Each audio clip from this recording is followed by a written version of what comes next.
নেড়া মাথায় একটা ছোট পুটুলি সম্বল করে দিদির বাড়ির রাজহাটে এসে উপস্থিত হলো। মরণ মরে গিয়ে ছেলে পাঠিয়ে তত্ত্ব করেছেন, যত সব ঝঞ্ঝাট। মেজু বউ হেমাঙ্গিনী শহরের মেয়ে।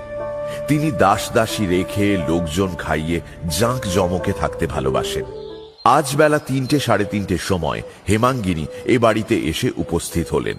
সিমেন্ট বাঁধানো বেদির ওপর রোদে বসে কেষ্ট সাবান দিয়ে এক রাশ কাপড় পরিষ্কার করছিল। ওভাবে কেউ কাপড় কাচে? ছেলেটি কে দিদি? মুখের ভাব তো তোমারই মতো দিদি। বলি বাপের বাড়ির কেউ নাকি? হ্যাঁ, সৎ ভাই। ওরে ও কেষ্ট, তোর মেজ দিদিকে একটা প্রণাম কর না রে।